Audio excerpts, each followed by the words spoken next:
The morning sun cast long shadows across the rolling hills of Lancaster County as 17-year-old Iva Vault adjusted her prayer cap and smoothed her dark blue dress. Beside her, her younger sister Elizabeth, barely 15, clutched a small wicker basket containing their mother's carefully counted coins. "We'll be back before the evening milking," Iva promised their mother, Quila, who stood watching from the farmhouse doorway. The wooden wheels of their black buggy creaked against the gravel as their chestnut mare, Daisy, began the familiar journey toward town. It was July 15, 1995. The sisters needed supplies from Brenneman's General Store, fabric for new dresses, thread, and salt for preserving the summer vegetables. Simple needs for a simple life. But what should have been a routine trip would become the beginning of a mystery that would haunt Lancaster County for decades. The girls chatted quietly in Pennsylvania Dutch as they rode through the countryside. Iva spoke of her hopes to marry Samuel Beeler that autumn, while Elizabeth giggled about the new foal born just days before. Their voices carried on the warm summer air, unaware that these would be among their last carefree moments. At 2:30 that afternoon, Martha Brenneman served the sisters at her family store. She would later remember Elizabeth's bright smile as she carefully selected blue thread, matching it perfectly to her dress. Iva purchased 3 yards of black fabric, enough for a new Sunday dress. "They seemed happy," Martha would tell police later. "Just normal girls doing normal things." The sisters left the store at 3:15 p.m., their purchases carefully wrapped in brown paper. Several townspeople saw them loading their buggy, Iva checking the harness while Elizabeth arranged their packages. That was the last time anyone saw Iva and Elizabeth Vault alive. By sunset, when the girls failed to return home, Quila Vault knew something was terribly wrong. Her daughters were never late, never careless, never disobedient. The Amish community mobilized immediately. Lanterns pierced the darkness as dozens of men on foot and horseback searched every road, every field, every creek between the Vault farm and town. What they found at dawn would chill them to the bone. The buggy sat abandoned on Millstone Road, 3 miles from town. Perfectly intact but eerily empty. Daisy stood patiently in her traces, as if waiting for her young mistresses to return. The horse was calm, uninjured, showing no signs of trauma or struggle. The packages from Brenneman's store remained neatly arranged in the back, nothing stolen, nothing disturbed. But Iva and Elizabeth had simply vanished.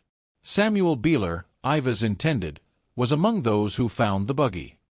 His hands trembled as he examined every inch of the vehicle, searching for any clue, any sign of what had happened to the girl he loved. "It was like they just disappeared into the air," he would say years later, his voice still thick with emotion.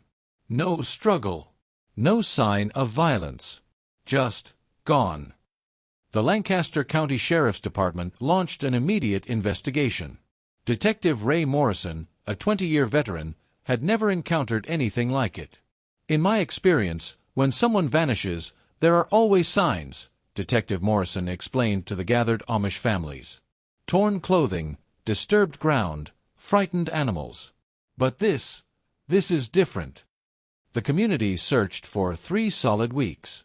Every abandoned building, every cave, every wooded area within 50 miles was combed by volunteers. Search dogs were brought in from Philadelphia. The Pennsylvania State Police joined the effort. Nothing. As summer turned to autumn, hope began to fade. The investigation continued, but leads dried up one by one. Witnesses were re-interviewed. Every known criminal in the area was questioned and cleared. The Vault sisters had become ghosts.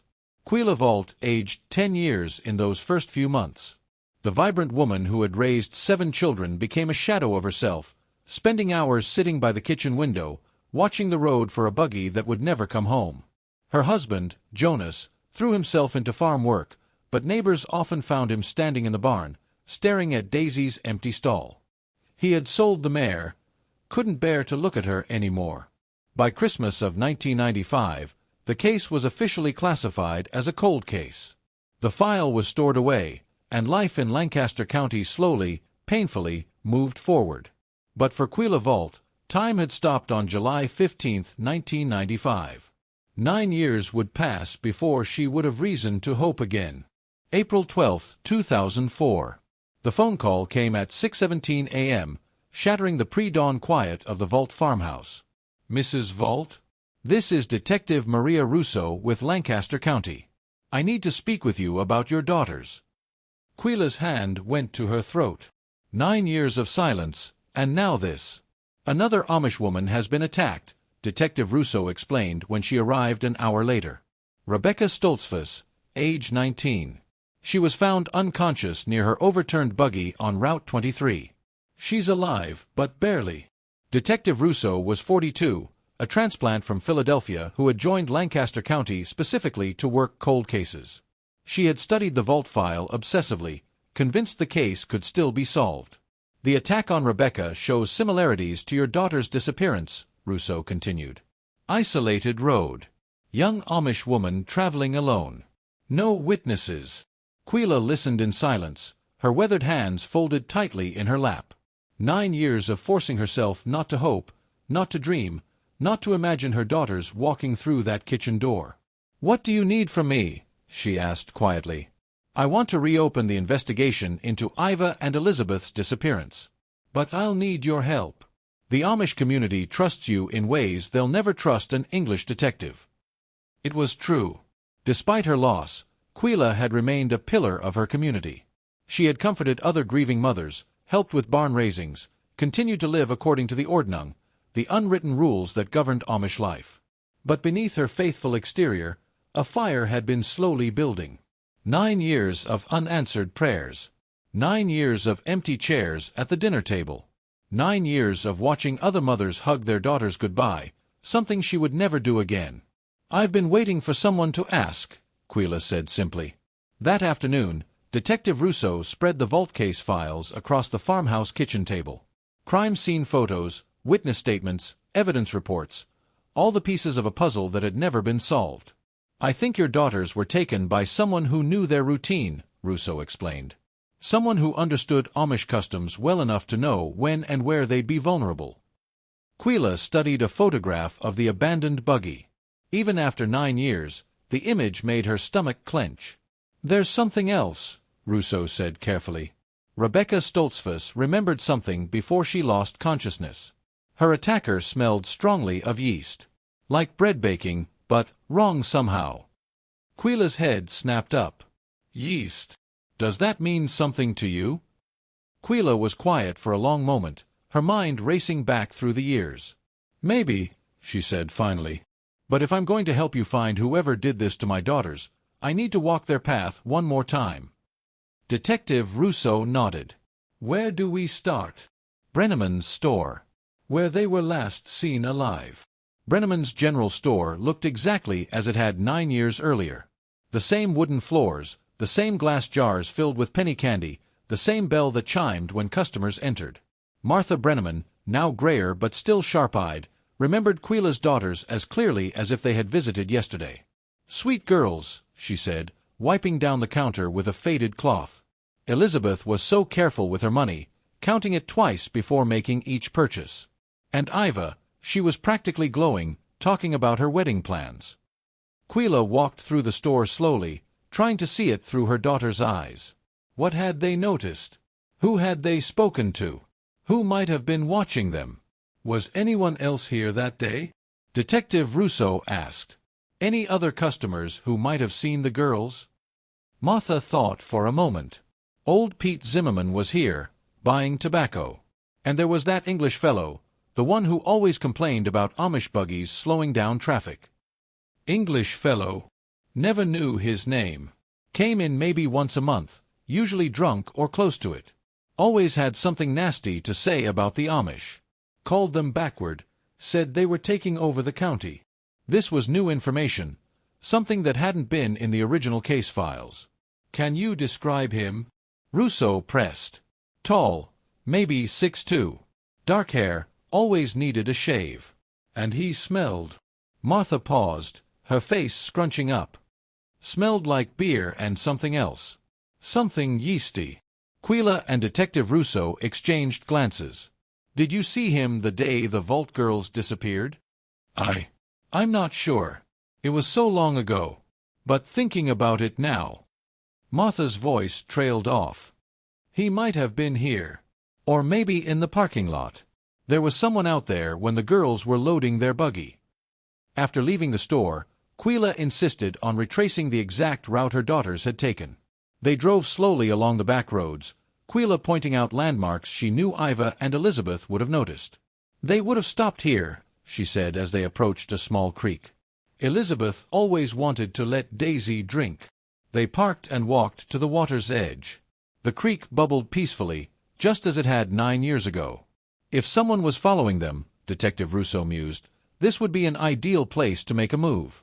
Isolated, no witnesses, plenty of woods to hide in. As they stood in the gathering dusk, Quila felt a chill that had nothing to do with the evening air. Her daughters had stood in this very spot, probably laughing, probably talking about wedding plans and new foals. They had no idea they were being hunted. "Detective Russo," Quila said quietly, "I want to find this man. The one who smells like yeast." "We will," Russo assured her. "But it's going to mean entering a world your faith has always taught you to avoid." Quila looked back toward the road where her daughters had last been seen alive. "My faith also teaches that justice matters," she said firmly. "It's time I learned to live in both worlds." The Lancaster County Feed Market sprawled across 5 acres of dusty lots and weathered buildings. It was a place where Amish and English farmers mingled, united by their shared need for livestock supplies and agricultural equipment. Quila had never shopped here. That was men's work in her community. But Detective Russo believed it might be a place where someone could observe Amish families without seeming out of place. "What we're looking for," Russo explained as they parked, "is someone who knows Amish routines well enough to predict them, but who isn't part of the community." The market was busy with afternoon customers. Pickup trucks loaded with feed sacks, farmers in coveralls discussing crop prices, the constant sound of machinery and animals. They approached the main counter where a grizzled man in his 70s was tallying receipts. His nameplate read, "Earl Abernathy, Manager." "Mr. Abernathy?" Detective Russo showed her badge. "I'm investigating a cold case involving 2 missing Amish girls. I wonder if you might remember anything from the mid-1990s. Earl's weathered face creased into a frown. "Those vault girls. Terrible thing. Their father used to buy feed here regular-like. We're looking for someone who might have had contact with Amish families but held hostile feelings toward them," Russo continued. "Someone who would have been around here in 1995. Earl leaned back in his chair, studying them both carefully. His eyes lingered on Quila's traditional dress and prayer covering. "You're their mother," he said softly. "I remember Jonas bringing you here once, years back."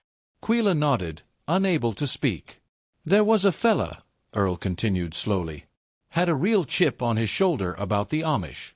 Used to come in here ranting about how they were ruining the county, driving down property values." "Can you describe him?" "Tall drink of water, maybe 6'2". Dark hair, always looked like he'd been drinking. Had a business somewhere up in the foothills, some kind of brewery, I think." Detective Russo leaned forward. "A brewery?" "Yeah, called it. What was it now? Bitter Creek Brewing, or something like that. Never lasted long. He came in here maybe 6 months, buying grain for his brewing, complaining the whole time about Amish buggies blocking his delivery trucks." "Do you remember his name?" Earl scratched his chin thoughtfully. "Ken something." "Kent." "No, wait. Kenton. Kenton B.R. Weird last name, like the sound a bear makes." Quila's breath caught. A brewery. That would explain the yeast smell Martha had mentioned. "What happened to him?" Russo asked. "Business went under, maybe 96 or 97. Haven't seen him since. But I tell you what, that man had pure hate in his eyes every time he talked about the Amish. Said they thought they were better than everyone else, living in the past."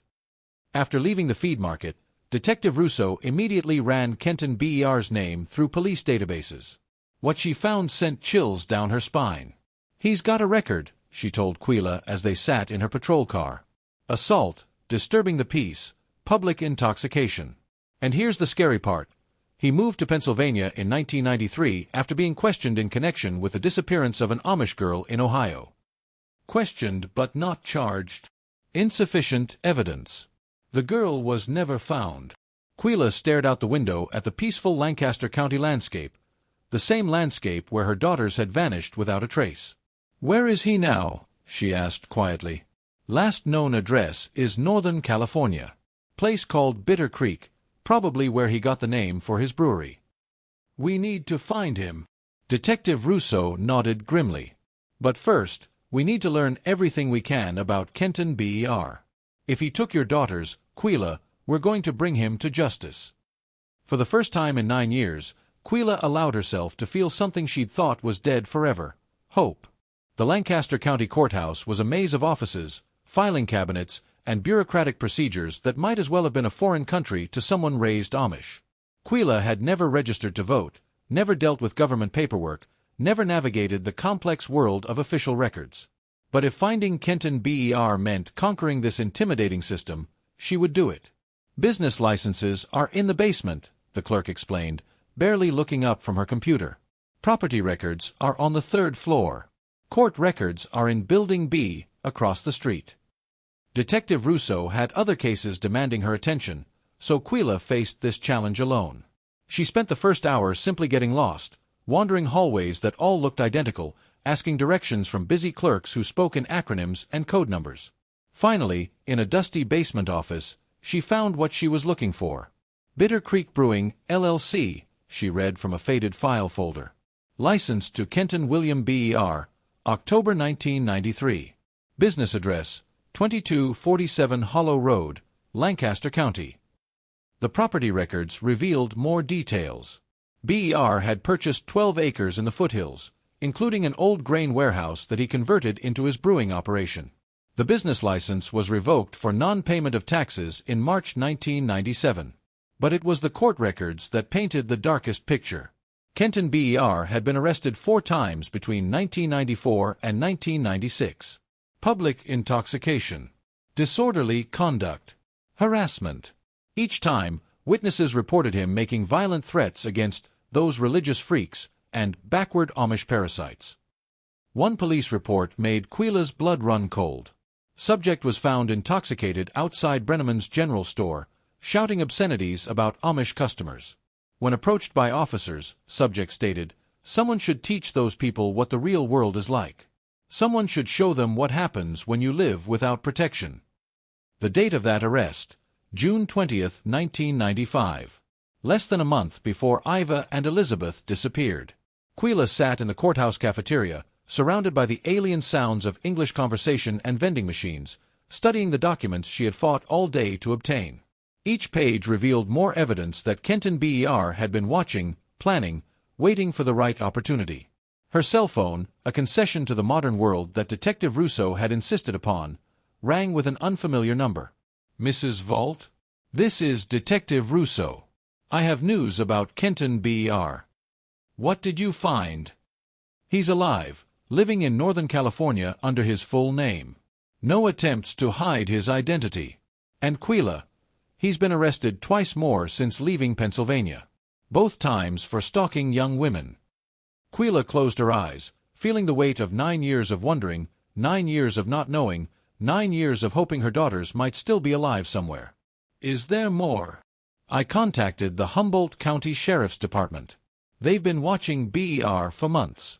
He fits the profile of someone they suspect in several missing person cases, all young women from religious communities." The cafeteria suddenly felt too loud, too bright, too overwhelming. Quila needed air, needed space, needed time to process what she was learning. "Detective Russo, I need to see this man." "Quila, you can't. I need to look into his eyes. I need to know if he's the one who took my daughters. Even if he is, we need evidence. We need proof. We can't just—" "Then get it," Quila interrupted, surprising herself with the steel in her voice. "Whatever it takes, however long it takes. Find the proof." After ending the call, Quila sat in silence for a long time. Around her, the courthouse continued its daily business: marriages, divorces, legal disputes, the machinery of English justice grinding forward. For 9 years, she had lived according to Amish principles of forgiveness and acceptance of God's will. But sitting there surrounded by legal documents that painted a picture of a predator who had likely destroyed her family, Quila felt something new stirring in her heart. It wasn't forgiveness. It was a fierce, maternal determination to see justice done, no matter what it cost her. The photographs arrived by overnight mail 3 days later. Detective Russo had worked with contacts in the Humboldt County Sheriff's Department to obtain surveillance images of Kenton BER. Quila studied them with trembling hands. The man in the photos was older now, grayer, with deep lines carved into his face by 20 years of drinking and anger. But the eyes were the same, cold, calculating, predatory. He's been living in a trailer park outside Eureka, Detective Russo explained. Collects disability, drinks heavily, no steady employment. But here's what's interesting. He's been making regular trips to an abandoned building complex about 30 miles inland. What kind of building? Industrial. Looks like it might have been his old brewery from Pennsylvania, or at least similar. Local cops say he spends hours there, sometimes overnight. Quila set down the photographs, her mind racing. You think that's where? I think it's worth investigating.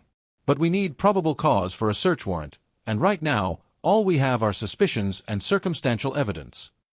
Over the following weeks, Humboldt County maintained surveillance on BER. The pattern was always the same. Every few days, he would drive his battered pickup truck to the abandoned brewery complex, disappear inside for hours, then emerge looking agitated and disheveled. Security cameras captured him carrying supplies into the building: bottled water, canned food, blankets. Either he was camping out there, or he's keeping someone alive, Detective Russo said grimly during one of their phone conversations. The possibility that Iva and Elizabeth might still be alive after 9 years seemed impossible, but Quila couldn't let go of it. In her dreams, she saw her daughters, older now, changed by their ordeal, but alive. Waiting. Hoping someone would find them. The building is huge, Detective Russo continued. Multiple levels, dozens of rooms. If someone wanted to keep prisoners hidden, it would be the perfect place. Then why don't we just go in? Because if we're wrong, if there's no evidence inside, we blow our only chance. BER lawyers up, and we never get another opportunity. But as surveillance continued, more disturbing details emerged. Neighbors reported strange sounds coming from the direction of the brewery complex, screaming that could have been human or animal. Strange lights at odd hours. The smell of decay that seemed to hang in the air around the property. One night, a homeless man camping nearby reported seeing BER dragging something heavy from his truck into the building. Something wrapped in blankets that might have been a body. When police arrived to investigate, they found only tire tracks and the lingering smell of bleach. He knows we're watching him, Detective Russo told Quila during a tense phone call. He's gotten more careful, more cautious. We might only have one chance to catch him in the act. What kind of act? Russo was quiet for a long moment. The kind we might be too late to stop. That night, Quila sat in her empty kitchen, surrounded by the silence that had filled her home for 9 years. The clock on the wall ticked steadily, marking time that might be running out for daughters she still hoped to save. She thought about Detective Russo's warnings, about the need for evidence and probable cause, and all the legal procedures that stood between her and the man who had destroyed her family. Then she thought about Iva's laugh, Elizabeth's smile, and the 19-year-old woman who had been attacked and left for dead on a lonely road. Some things, Quila realized, were more important than following rules. Some things required a mother's courage, not a detective's caution. The decision came to Quila in the pre-dawn darkness of a Tuesday morning, 3 weeks after surveillance on Kenton BER had begun. She had been praying, not the formal prayers of her childhood, but the desperate pleas of a mother who had lost everything. And somewhere in that darkness, she heard not God's voice, but her own. Her daughters needed her. Not tomorrow, not when the police gathered enough evidence for a warrant, not when the legal system decided to act. By sunrise, Quila had made her preparations. She withdrew her modest savings from the bank, $847.32, money she had been saving for farm improvements. She called Samuel Beeler, now married with children of his own but still haunted by the loss of his first love. "I need someone to drive me to California," she told him simply. "English highways, long distance. Will you help me?" Samuel didn't hesitate. "When do we leave?" "Today." The journey to Northern California took 18 hours, driving in shifts through Pennsylvania mountains, across Ohio flatlands, through the endless plains of Nebraska and Colorado. Quila had never been more than 50 miles from Lancaster County. The vastness of America stunned her, mile after mile of landscape she had never imagined. But with each passing hour, her resolve grew stronger. They stopped only for gas and food, sleeping in the truck at rest stops. Samuel, understanding the weight of their mission, drove with grim determination. He had loved Iva Volt, had planned to build a life with her. This journey was his chance to finally honor that love. On Thursday morning, they reached Eureka, California. The contrast with Lancaster County was jarring. Instead of rolling green hills and neat farms, they found fog-shrouded forests and rugged coastline. Instead of horse-drawn buggies and traditional dress, they saw pickup trucks and casual clothes. But they also found something else, the abandoned brewery complex where Kenton Ber spent his mysterious hours. It was worse than the surveillance photos had suggested. The building was massive, a sprawling maze of interconnected warehouses and offices that had been constructed in the 1960s and abandoned sometime in the 1980s. Windows were broken, roofing had collapsed in places, and the entire structure was surrounded by a chain-link fence topped with rusting barbed wire. "This place could hide an army," Samuel whispered as they parked across the road, studying the complex through binoculars. A sign barely visible through the overgrowth read, "Bitter Creek Industrial Complex, and no trespassing." As if Kenton Ber had chosen this place specifically because it shared the name of his failed Pennsylvania brewery. They watched for 6 hours before Ber's pickup truck appeared. The man himself looked exactly like the surveillance photos, tall, unkempt, moving with the careful precision of someone who was perpetually drunk but functional. He parked near a side entrance, unlocked a gate with a key from his pocket, and disappeared into the building carrying a grocery bag and what looked like a medical kit. "Medical supplies," Samuel observed quietly. "Either he's hurt or he's taking care of someone who can't take care of themselves," Quila finished. They waited another hour before Ber emerged, now carrying what appeared to be dirty laundry bundled in a plastic bag. He threw the bag into his truck bed and drove away. "We're going in," Quila announced. "Quila, we should call the police. The police need warrants and evidence. I need to know if my daughters are in there." Samuel studied her face. The same determination he had seen in Iva, the same quiet strength that had attracted him to her all those years ago. "If they're alive after 9 years in a place like this," he began gently, "then they need their mother more than ever." As darkness fell over the Northern California coast, Quila Volt prepared to enter the building where she believed her daughters had been held captive for 9 years. She had no weapon, no backup, no plan beyond finding the truth. But she had something more powerful than any of those things, a mother's love that had burned steady for nearly a decade, waiting for this moment. The bolt cutters Samuel had purchased at a hardware store made quick work of the chain-link fence. Within minutes, they were standing at the side entrance where Kenton Ber had disappeared hours earlier. The door was secured with a padlock, but the metal was rusted and the bolt was loose. A few strong pulls, and it came free in Samuel's hands. "Last chance to call the police," he whispered. Quila shook her head. "My daughters have waited 9 years. They can't wait any more." The door opened with a squeal of rusted hinges. The smell hit them immediately, a mixture of decay, human waste, and something else. Something yeasty and fermented that made Quila's stomach lurch. They had brought flashlights, and the beams revealed a nightmare landscape of abandoned machinery, broken bottles, and debris that suggested the building had been empty for decades. But there were also signs of recent habitation, sleeping bags, empty food cans, a camping stove. And other things. Things that made Samuel grab Quila's arm protectively. Chains. Locks. Metal rings bolted into concrete walls. "This isn't a hideout," Samuel breathed. "It's a prison." They moved deeper into the building, following a trail of relatively fresh footprints through the dust and debris. The complex was even larger than it had appeared from outside. Room after room, corridor after corridor, all shrouded in darkness that seemed to swallow their flashlight beams. In what had once been an office, they found a folding table covered with newspaper clippings. Headlines about missing women, about unsolved disappearances, about cases that had gone cold. Some from Pennsylvania. Some from California. Some from states in between. Kenton Ber had been collecting trophies. Quila, Samuel's voice was tight with horror. Look at this. He was shining his flashlight on a bulletin board mounted on the far wall. It was covered with photographs, dozens of them. Young women, mostly in their teens or early 20s. Some smiling at cameras, others clearly unaware they were being photographed. In the center of the board were two school photographs that made Quila's knees buckle. Iva and Elizabeth Vault, age 17 and 15. The same photographs that had appeared in newspapers across Pennsylvania during the search 9 years ago. But these photos had been modified. Red X's drawn across their faces in what looked like blood. He's been watching them for years, Quila whispered. Planning. Waiting. They continued deeper into the building, following the trail that Ber had taken hours earlier. The flashlight beams revealed more evidence of long-term imprisonment. Makeshift cells constructed from metal sheeting, crude plumbing that had been retrofitted into empty rooms, supplies of canned food and bottled water. And then, from somewhere deep in the building, they heard it. Crying.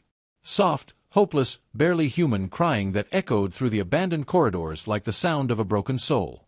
Quila ran toward the sound, Samuel close behind her, their footsteps echoing in the darkness. The crying grew louder as they approached what had once been the building's central brewing area, a vast room dominated by enormous steel tanks that had once held fermenting beer. The tanks were still there, but they had been modified. Doors had been cut into their sides. Locks had been installed. Air holes had been drilled near the tops. They were no longer brewing tanks. They were cells. And from one of them came the sound of crying that had led them through the darkness. Quila approached the tank with trembling hands, pressing her ear against the metal wall. "Hello," she whispered. "Can you hear me?" The crying stopped abruptly. "Who's there?" came a voice from inside the tank. A female voice, young, terrified. "My name is Quila Vault. I'm here to help you. Are you hurt?" "Please," the voice begged. "Please get me out of here. He's coming back. He always comes back." Samuel was already examining the door that had been cut into the side of the tank. It was secured with a heavy padlock, but the metal around the lock was corroded and weak. "Stand back," he told the voice inside. "We're going to get you out." It took both of them, working together, to break the lock free. When the door finally swung open, their flashlight revealed a sight that would haunt them forever. A young woman, maybe 19 or 20, crawled out of the tank on hands and knees. She was emaciated, filthy, her hair matted and her clothes hanging in tatters. But she was alive. "How long have you been here?" Quila asked gently, helping the woman to her feet. "I don't know. Months, maybe years. He takes us sometimes. Moves us around. Some girls never come back." Quila's heart pounded. "Are there others? Are there other women here?" The woman nodded toward the other tanks. "Two more. But I think they might be." She couldn't finish the sentence. Samuel was already moving toward the other tanks, checking the locks, listening for sounds of life. From the second tank came nothing. Silence so complete it felt like death itself. But from the third tank, faintly, came the sound of breathing. As Samuel worked to break the second lock, Quila held the rescued woman and asked the question that had brought her across a continent. "Have you seen two Amish girls? Sisters. They would have been here for 9 years." The woman looked up at her with eyes that had seen too much. "The basement," she whispered. "He keeps the old ones in the basement." The basement of Bitter Creek Industrial Complex was a place that existed outside of time, outside of hope, outside of everything human civilization had built to separate itself from barbarism. Samuel had found a second survivor in the tanks above, another young woman, unconscious but breathing. The third tank had contained only remains, evidence of Kenton Ber's decade-spanning trail of murder and imprisonment. But it was in the basement that Quila finally found her daughters. They were in a room that Ber had constructed specifically for long-term imprisonment, reinforced walls, multiple locks, and a ventilation system that had kept them alive for 9 years. 9 years of darkness, 9 years of captivity, 9 years of waiting for rescue that they had almost given up believing would come. Iva was 26 now, no longer the bright-eyed teenager who had dreamed of marrying Samuel Beeler. Elizabeth was 24, her childhood stolen by 9 years in hell. Both women were alive, but they were shadows of who they had once been. The reunion was not the joyful embrace Quila had imagined during her darkest nights. Her daughters looked at her with eyes that had learned not to trust hope, voices that had grown hoarse from years of screaming that no one answered. "Mama," Iva whispered, the word barely audible after so many years of silence. "Yes, my darling. Yes, it's me. We're going home." But even as she held her daughters for the first time in 9 years, Quila knew that home was a concept that would never again mean what it once had. The girls who had left for Brenneman's store in 1995 were gone forever, replaced by women who had survived the unthinkable. Samuel called 911 while Quila tended to her daughters and the other survivors. Within minutes, the abandoned brewery complex was swarming with police cars, ambulances, and FBI agents who had been tracking similar cases across multiple states. Kenton Ber was arrested at his trailer 3 hours later, passed out drunk and unaware that his decade-long reign of terror had finally ended. In his truck, investigators found evidence linking him to 17 missing women across 6 states, including detailed journals describing his methods, his victims, and his twisted justification for what he called teaching lessons to the God-fearing. The media descended on the story like locusts, turning the rescue into a sensational narrative that bore little resemblance to the quiet horror Quila and her daughters had actually lived through. Headlines screamed about the Amish sisters' miracle survival and the monster of Bitter Creek. But for Quila, sitting beside her daughters' hospital beds as they slowly recovered from 9 years of malnutrition and psychological trauma, the story was much simpler and much more complex than any headline could capture. Her daughters were alive. Damaged, changed, forever marked by their ordeal, but alive. The community that welcomed them home was not the same Lancaster County they had left in 1995. The Amish had learned to install security systems, to vary their routines, to look over their shoulders in ways their ancestors never had. The simple trust that had once defined their relationship with the English world had been shattered. Samuel Beeler, now divorced and unable to reconcile his adult life with his teenage dreams, spent hours sitting with Iva as she slowly relearned how to exist in sunlight, how to sleep without chains, how to believe that the nightmare was truly over. "I waited for you," he told her one afternoon, though they both knew that the woman he had waited for no longer existed. "I know," Iva replied quietly. "But that girl you loved died in that place. I'm someone else now." Detective Russo was promoted to head the newly formed multi-state task force on missing persons, dedicating her career to finding other monsters like Kenton Ber before they could destroy more families.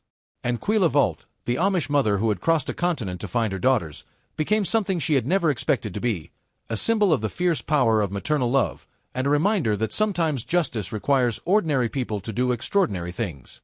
At Ber's trial, which lasted 3 weeks and resulted in 17 consecutive life sentences, Quila was asked to give a victim impact statement.